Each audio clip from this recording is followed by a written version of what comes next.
Hello, man. Hello, Mgtow. Hello, fellow Mgtow travelers. Saturday night. Hello, man. There we go. Hello, Mgtow. Hello, fellow Mgtow travelers. There we go. We'll wait a second, and if anybody's going to come in, they're going to come in. If they're not going to come in. Today we're going to take a look at we're going to take a look at an interesting subject, just because it has to do with something. The Hoca, lovable Steve Hoca. No, we're going to talk about the Illuminationists. We're going to talk about Pakistani and Islam and a philosophy that they created back in the day that most philosophers that stick by this day. And we're going to talk about the Hoca. But who is the Hoca? You guys are like, okay, it's not Steve the Hoca. Let's share and let's get infinity screen. And that's the Hoca. You all know the Hoca. The Hoca is the guy riding the donkey backwards with the big turban. That's the Hoca. He goes by a lot of names. He goes by Hoca. He goes by Nasruddin Hoca, the mullah. Nasruddin Hoca, the mullah. And that's who the Hoca is. So as I was wandering down, I just kind of wandered down on it. So I was reading it a little bit today. And let's stop sharing and let's go back to my page, Illuminationism and the Hoca. And there I am. Hello, Aaron Rubin. Hello, everybody that's going to show up today. You got to look at Illuminationism if you're going to look at the Hoca. You want to look at Nasruddin first. And what is Nasruddin? Well, he was a villager, and he was a villager in his stories. Sometimes he gave stories and blah blah blah, and he was a philosopher in a way. And I'll read you a little story here that goes with we'll read a little story, and then we'll talk about it a little ways in a little bit. The Hoca is walking in a bazaar through a festival with a large group of followers. Whatever Hoca did, the followers immediately copied. Every few steps, the Hoca would stop and shake his hand in the air like this, stomp his feet, jump up and down, and yell, huh, huh, huh. And his followers also would do it. They would stop, shake their hands in the air. He was given the title of a spiritual leader. The merchant in the town, the merchant stopped him and says, what are you doing, my old friend? He says, why are these people imitating you? I have become as the Hoca says, I have become a spiritual leader, replied the Hoca. Here are my myriads. Here are my spiritual seekers, all following me in the town and doing whatever I want, obviously, and I am helping them reach enlightenment. A lot of people in life want to help you reach enlightenment. So it's easy, he says. Every morning I count them, and every morning one of them have left, and I have helped them reach enlightenment. And that's the story of the Hoca. We got to ask, well, what does that mean? Well, it means a lot. There's a lot in there. There's Illuminationism in there. What is Illuminationism? It says in the low bar down there, Illuminationism is a brand of the metaphysics. It's based on two principles, and here's where we'll start working up in the modern philosophy. The first principle is the principle of sufficient reasoning, and here's where I think we start working up into the nowadays Hoca. Why are we Mgtow? What do we do? Why are we Mgtow? The principle of sufficient reasoning would cover this, and then there's it also covers Aristotle's principle of the infinite. The infinite. What is the infinite? The infinite is like numbers that go on forever, and that's a pretty good explanation of Illuminism. But for today, we're going to stick on one thing. We're going to look at the principle of sufficient reasoning. What is the principle of sufficient reasoning? That states that everything that is true, or everything that must be true, has a reason or a cause why it must be true. Gottfried Leibniz, the great philosopher, German philosopher, I think he was German, covered this, and there's a variety of people that covered this. Anaximander, Parmenides, Archimedes, Plato, Aristotle, Cicero, Avicentelli, Thomas Aquinas, and Spinoza all covered this, and a lot of other persons that covered it. We're going to kind of stick on couple of the beliefs and the philosophers associated with the principle of sufficient reason. It identifies of the laws of inference, the laws of sufficient reason, or the reason of consequence. Like I said, for everything that is true, there must be a reason why it is true. And we're going to have to ask that with Mgtow. For everything there is true, and we say Mgtow is true, what are the reasons why it is true? And that would be the law of sufficient reasoning.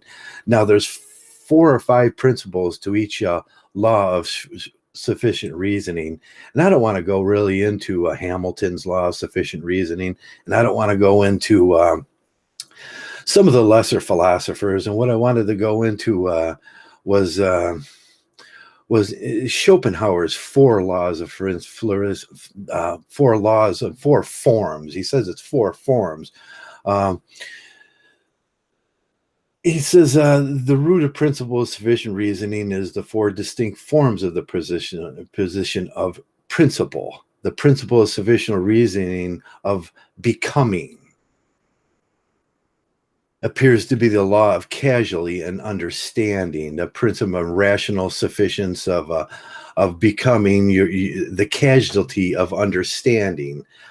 Causality, there is consequences for not understanding. For each thing, this be true, this must be true too. And that's a principle that we have, that I keep all the time. You often hear me say, for if this be true too. And I think I'm right about that. The second form of it is the principle of sufficient reasoning in knowing, asserting that judgment is expressed to piece of knowledge. I have sufficient grounds in reason for this. And in the case I've received a predicate true. A predicate true is a true, and it I have sufficient knowledge. At least I have enough knowledge. Some of the some of the pragmaticists would say, I cannot accept that that I know everything in this world. I don't know everything. So I can take everything I know about one subject, like shooting arrows at a target.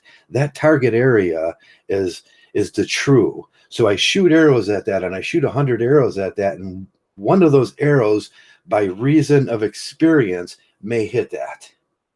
And that's all I can do in this universe is try to know what I know. So the principle of sufficient reasoning is knowing what I know, seeing humans are flawed. We can't know everything. None of us know everything. Now, where I think the third form comes in, the principle of sufficient reasoning of being. The law, therefore, is a part of the space that determines that that one as another regards to the relationship. I said, if this be true too, as sort of an arithmetic thing by numbers. Each number presupposes that there's a preceding number in the grounds of reason of being. Like your father was born, his father was born before him. There's a reason for each. You to be here would be, the reason for being is my father was born, so now I am born. And it's a numbers thing. 9 precedes 10, and 6 and 7. You have to go through 1, 2, 3, 4, 5, 6, 7 to get to 10. And you can't get to 10 unless you go through all those numbers. So there's sufficient reason of being is 6 is being, so you can get to 10. Or my father existed, so I exist. And that's what the Hoka would be. The fourth form is the one we're gonna look at a little bit today in the Mgtow, the principle of sufficient reasoning of acting.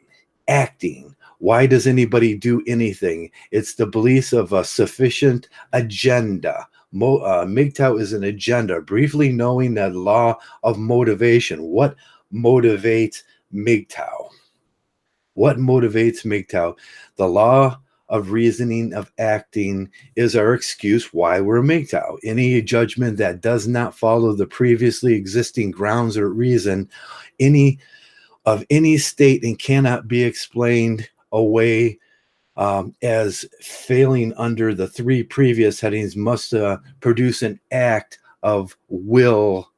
Mgtow is an act of will, which is a motive. What is the motive behind Mgtow? There has to be a prepositional state of one of the 43 prepositional states. Motivation is causality. Causality seen from within. Earlier in the thing, when we were talking about Illuminationism, we were talking about Nazadir and what Illuminationism was and everything. We kind of stumbled upon the essence of Mgtow, the presence, whatever there is, there has to be a connected consequence to it, and there has to be grounds to reason for it. There has to be a contrapositive expression. This be true, this be true. There's a contrapositive expression for Mgtow. What is that what is that contrapositive expression that we do in Mgtow? Why is it true that men have let's ask this. Why is it true that men left the Hoka? When Hoka was walking through and he was doing his stuff and he was doing his dance and he was clapping his hands, whatever, he's stomping his feet and going, huh, huh, huh, and his followers, and he did that all day long, and he walked around, and his followers one by one would leave him, and then when they'd left him, he'd go, now you're enlightened. And it seems silly, but there's a point behind that. Yeah. Why was the Hoka's followers enlightened? The sufficient reason for them to be enlightened was that they had experienced enough suffering to make him consider the value of freedom. There was enough suffering, there was enough stupid there where he's going to consider his value of freedom. He's going to consider what he's doing, following a person around, and he's become enlightened because he wants his freedom now, and he leaves. And that's a Mgtow. That's a Mgtow in his essence. Hence, setting him up, he sets himself up free like a Mgtow, like a Mgtow. If there's enough suffering in your life, and if you go down this presumed aisle of marriage and this aisle, this queuing aisle, and that's anti-religiousism, anti-Christianity, all that aside, marriage and dating and all that is a queuing line that's going to queue you up to marriage, and then at the end, we see 50%, 90% of these things do not make it, and it's a bridge to nowhere, and there'll be suffering. As soon as you suffer enough with one of these things, you're going to do a real Mgtow act, and you're going to walk away from it. So if this be true too, and you have suffered enough, and why do we say in Mgtow, and I say this all the time, it's by cause. Someone says, why you're a Mgtow? And I says, because is a good enough reason, because from the Latin, because. And that's all the answer you have to give someone when they ask you if you're a Mgtow. You just say, by cause, because. And they'll say, what? And it's because they learn to consider we've learned to consider the contrapositives of these things. And in the contrapositive of volunteering for slavery, we're not volunteering. We're not Hoka's followers no more. We're not the Hoka's followers. We've walked away from the Hoka, and we said, enough suffering, enough of that bullshit. I want my freedom. And that's good enough reason to be a Mgtow. Mgtows make rational decisions and just walk away. And now I have taken you through another lesson of philosophy. I've taken you sufficient reasoning that comes from illumination, that comes from Suhrawardi, and that's in the 1100s, 1125 to 1195 or something like that, which he lived. And I've taken you through why the Hoka. Why the Hoka? Why do we always talk about the Hoka? And there's much more to that in there, and you knew that there was much more into that. There's a story behind that. There's a story of why the followers were following this person, and he knew it was absurdity. They made him a spiritual leader. They made him the surfist, and the Muslim culture is the spiritual leader, and these people were following him, and whatever he did, they did too, and he thought that was just absurd. And he says, well, what these people really need to know, like a Mgtow, is when to walk away.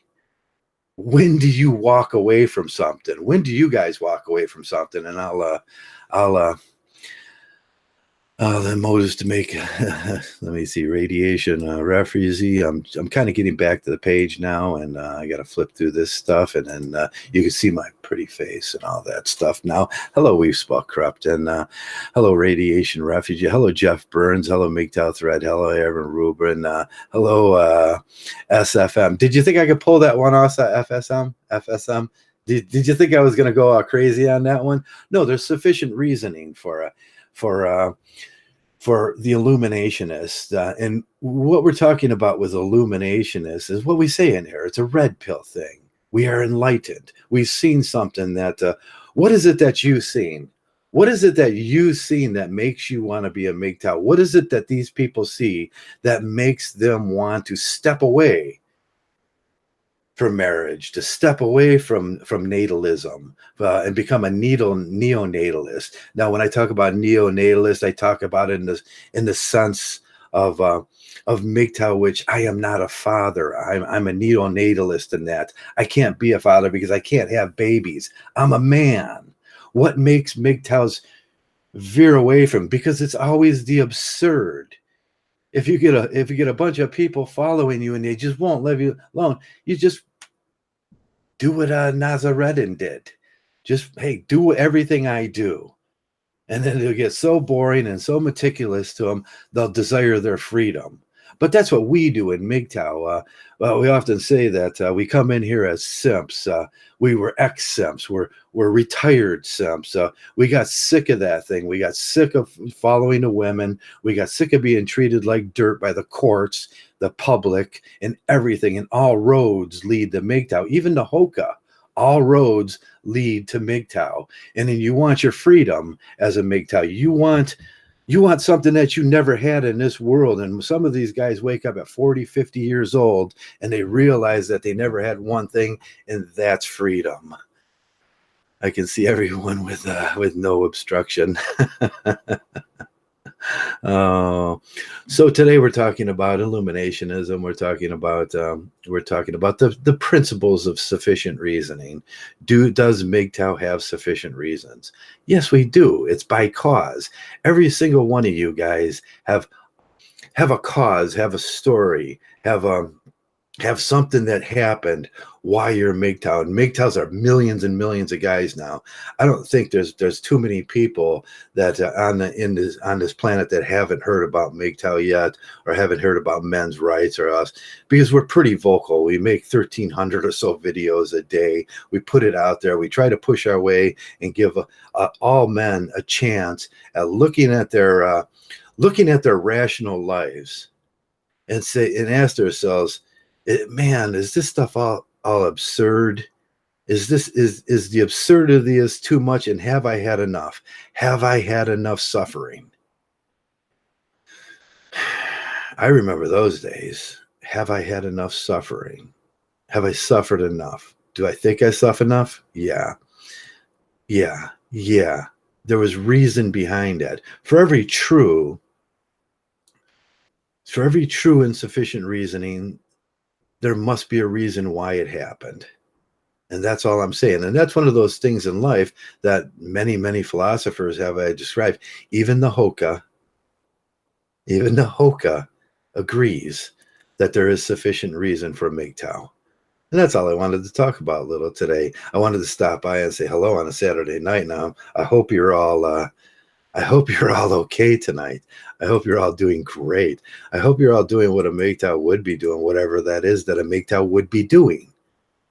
What is it that a Mgtow would be doing? We'd be doing a bunch of things, a lot of things. I just got back myself. I was out. It was a beautiful day. I took a bike ride. I have to put my bike in the garage. I got to bring Dougie in. Dougie was out all day today, wandering around, his blind ass wandering around outside. Uh, and and that's it. We just do naturally live in the moment. We're living in the moment, and that's it. And there's sufficient reasoning for us to be alive. There's reasons for you to be alive. Why are you here? What's your meaning? And what we're really doing in this thing is we're looking for meaning in life. And that's all Camus would say. That's how a lot of the philosophers, Kant would say. I was going to work in the thing with Kant in the garden and the reason for the garden, but I didn't really want to go into the metaphysical side, the Thomas Aquinas of sufficient reasoning, the Kant and the Kierkegaard of sufficient reason, why there may be a God, why there might not be a God and everything. That's too big of an argument for me sometimes. And like I said, any pragmaticist like myself would look at the world and realize that I don't know everything. There's no way I can know everything. I learn something every single day. I read something every single day, and I look up and I go, I didn't know that before. And whether at my age I can remember that, I've probably forgotten 20 times the amount that I will ever know in this lifetime. But I can still keep on learning and provide meaning to my life. And on this planet of the absurd, in the theater of the absurd, you live and you die, and there's negation. Now, negation is what we talked about a little in that contrapositives. Sometimes you get these contrapositives in life. Sometimes from the suffering, I'm going to learn something, and I'm going to walk away from that suffering, and I'm going to gain something. If this be true, this be true too. That always works out in life. Now, we'll go into some days why I think the way I do think in the bars in life. There's this side of the bar and there's this side of the bar. Now, Kant and Kierkegaard and Descartes all agree that everything in life is on a bar. And for this, there's this. You can line everything up on a bar in two ways. You can make it linear or you can make it contrapositive. And that will explain a lot of things in life. And it does. We all know algebra. We all do these things in our head, and we do these syllogism in our head. So today we learned about the contrapositive and why we went Mgtow.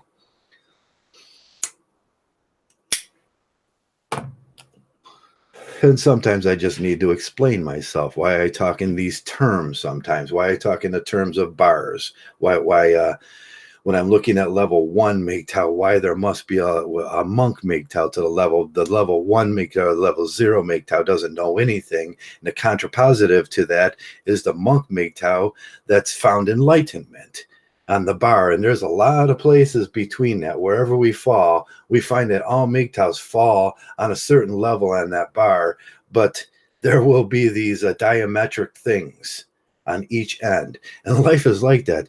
To a positive, there's a negative. I'm an electrician. I do this all day. To a positive, where there's a negative, there's a positive. Where there's a positive, there's a contra negative to every idea out there. And sometimes it's so boring in life that I think about these things. And I think about these things a lot in Mgtow. And today we got a kind of quirky little story of Hoka. I thought that would be cute when I picked it because our beloved friend Steve Hoka and what his name means and where the oranges, the origins of Steve's name comes from. And the Hoka was a great sophist. And back in his time, back in 1100, way back in, basically from the Muslims' philosophy, we can learn. From the Pakistani philosophy, we can learn from a lot of different philosophies in life, and that's what we have to do in Mgtow to give ourselves meaning, because a lot of the meaning in life has been taken away by the absurdity of females. The utter absurdity. It becomes hard to take sometimes. It becomes you just walk around. They want this happens, blah blah blah. My government's telling me this. Everybody's taking little pieces and chunks of my money, and it becomes the absurd. And Mgtow, man, you can stay in that suffering. You can stay in that and bitch about that and do those things. But man, there is a better way. There is a better way. Pull yourself away. Walk around them obstacles. Like I said yesterday, you're going to get obstacles. You're going to get barriers in this life. Don't try to hurdle them. Walk around them. It's the simplest way to do it and continue forward. And if you missed that one, go back and listen to it. There was some work up to what I was going to talk about today. And hello, Victor Van Frankenstein. Hello, who else is in here? Hello. Blah, blah. Oh, there's Carly and says the same thing. Same spam message. We are in charge now. That's what Ella Vista, is that her name? Ellen Vista, the author, says that it's a myth. The power of the men's power is a myth, and they know it, and we know it, and you know it, and everybody knows it. And still, the absurdity of it is they say there's some patriarchy out here that just men are. It's easier for men. No, there's no patriarchy that's easier for things. Generally, it's Simpsons paradox, and things are the worst. Things are flip-flopped on its head, like in a paradox, and things are worse for men. And it's the paradox of numbers, the paradox of the way people think. And things are generally worse for men, especially when you introduce simple constructs like gynocentrism and hypergamy and all those things that we do. We know Simpsons paradox. They'll say we have it good. Well, chopping down trees, living in cars, homelessness. We fill in all those markers. We have to go on fishing boats and sometimes drowned, and a lot of fishing boats do flip over, and we don't hear about them in our everyday news. They won't tell you about work-related deaths in the news. A few years ago, maybe it was, I put up how many work-related deaths up on, and there was like 7,000 of them a year in America, and everything that's from fishing boats and tree accidents and men cutting their hands off and shops and being burnt to death and blah, blah, blah, and on and on and on, to falling down an elevator shaft, to falling down a set of stairs at work. It's all workplace related death. But how many times do you read about it in the paper comparatively to man beats his girlfriend, which doesn't happen as much? That might happen, and you read about it in the paper once, twice a week. And that seems to be more important than all those guys that are dying at work daily. And that's a matter of Simpsons paradox too, because it's more important to the press to give you propaganda issues rather than the truth about what we should be thinking about. We should be thinking about how to make things easier on men, how to make things better for men. But no, we have to experience the suffering. And that's what we talked about today, the suffering. When you've had the contrapositive of suffering is when you've had enough suffering, come see us Mgtows, and we'll show you how to relieve yourself from that and walk the F away.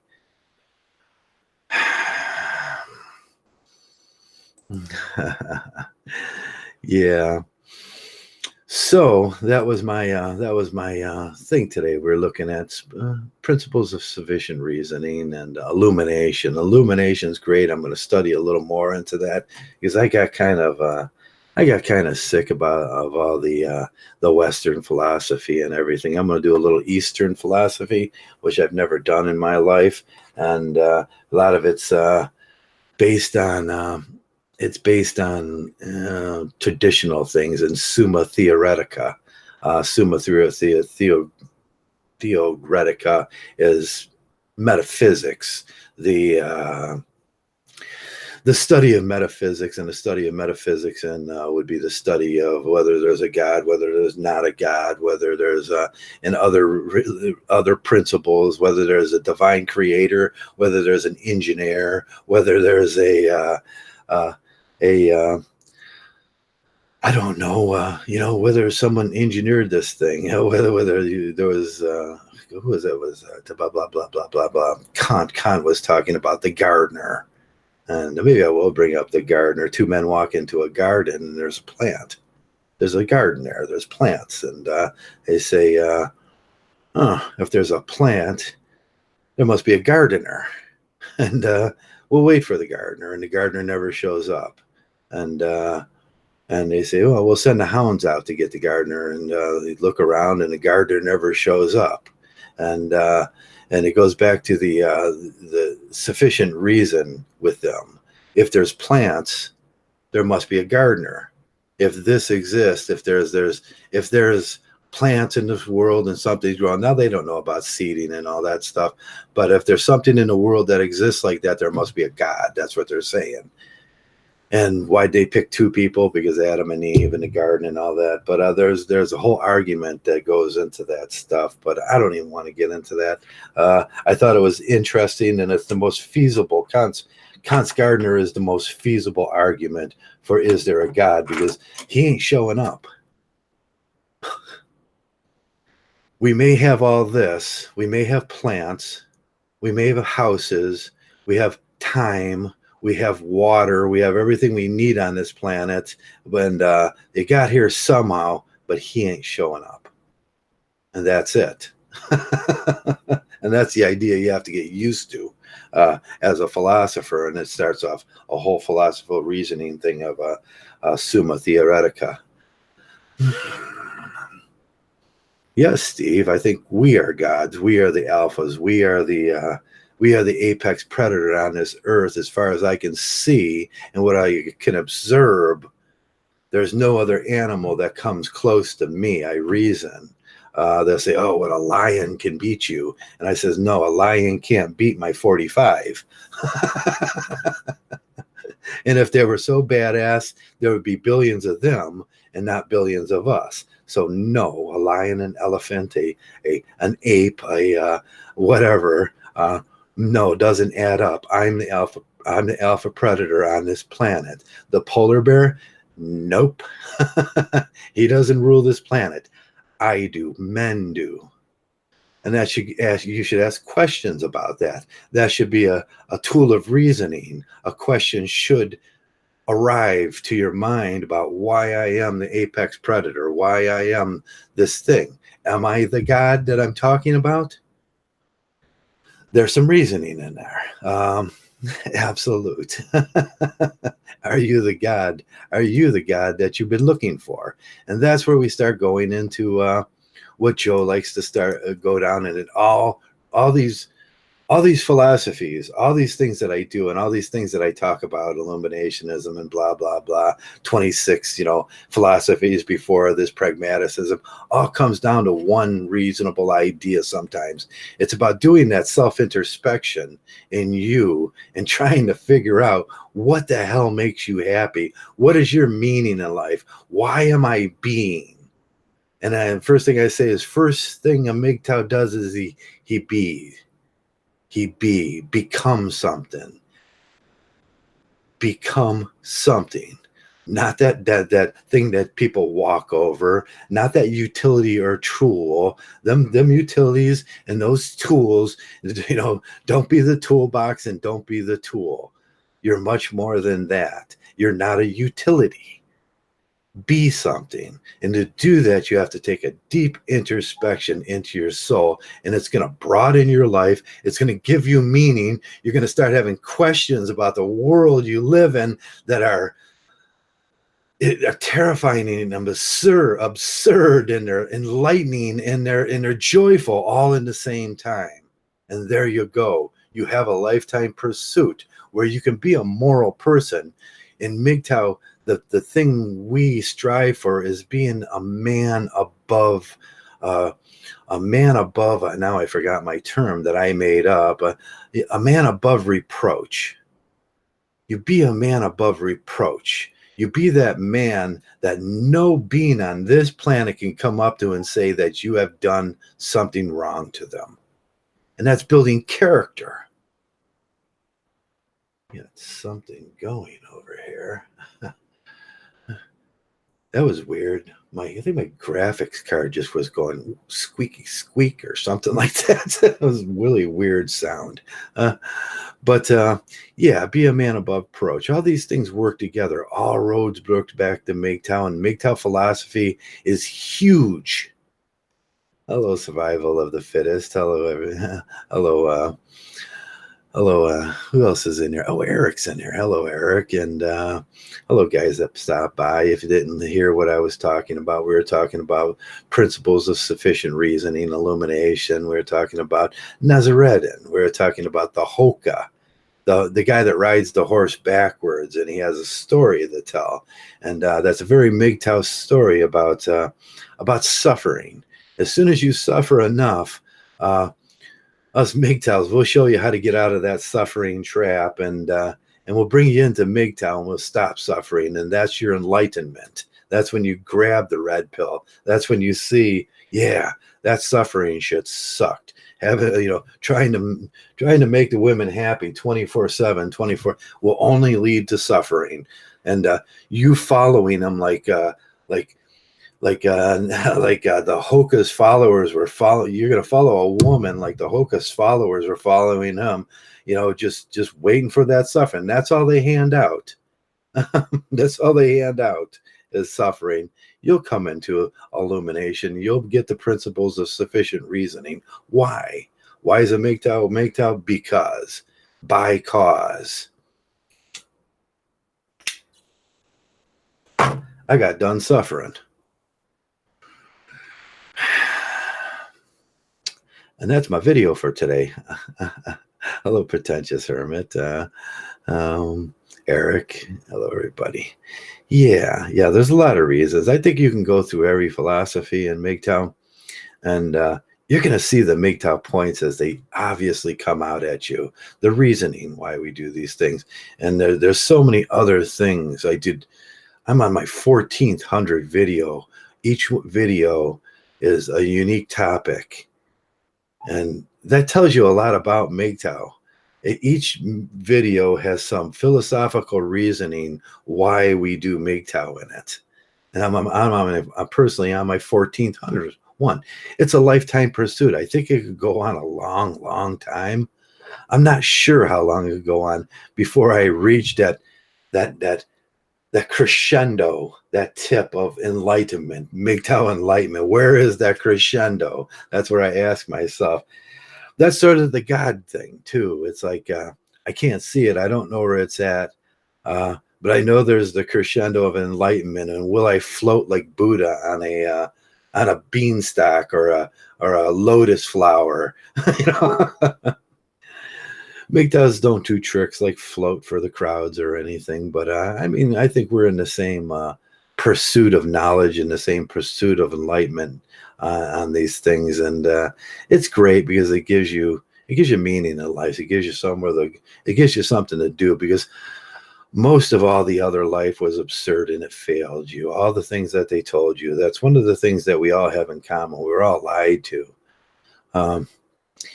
Most of those things, those traditional things and those traditional concepts, we can all agree on. And it's one of the things that we hear every single Mgtow say. Why did you become a Mgtow? And it's, as lied to.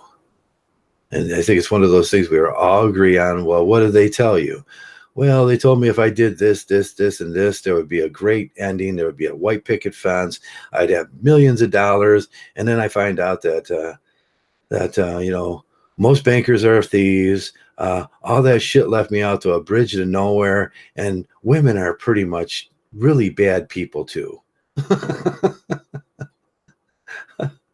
And that was quite an awakening. There was the world of absurdity. Absurdity came crashing down on my tiny little brain at that time. My tiny little blue pill brain at that time couldn't handle it. But that's the suffering. From that, you'll get the counterpositive of Mgtow. Look for the counterpositive of Mgtow. Walk away from that shit. That's what Nazadim was saying. That was the Hoka was saying. Walk away from that. And if it takes it a little bit, I'll suffer. I'll help the suffering go along until you get it. That's what that was he was saying. But there's a point in that. For this be true too. And everything in Mgtow works out philosophically great for me.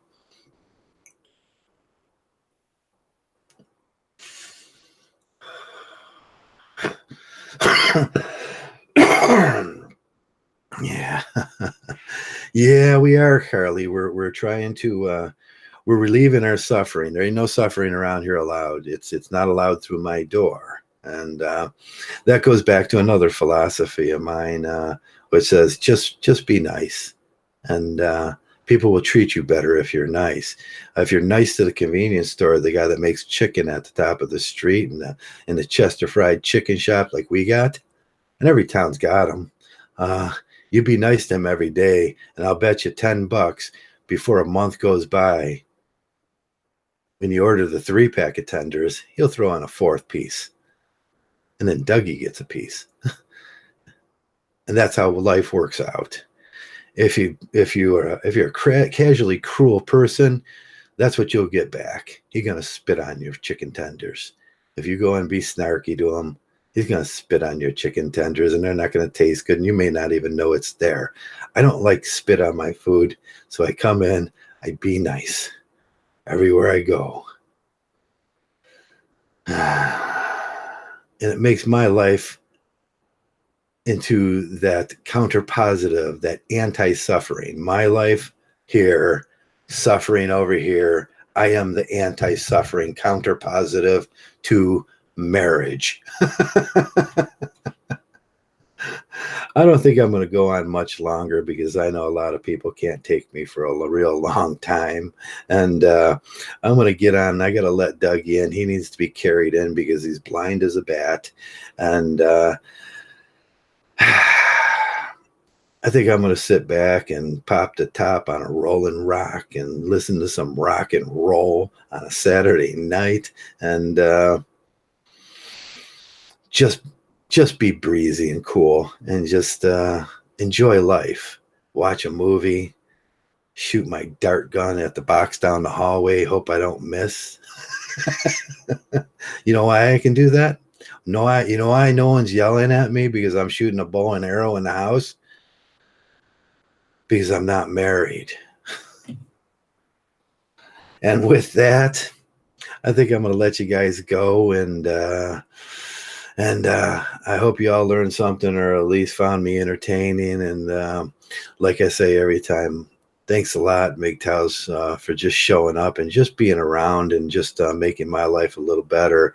And most of all, Mgtow, thanks a lot for being Mgtow.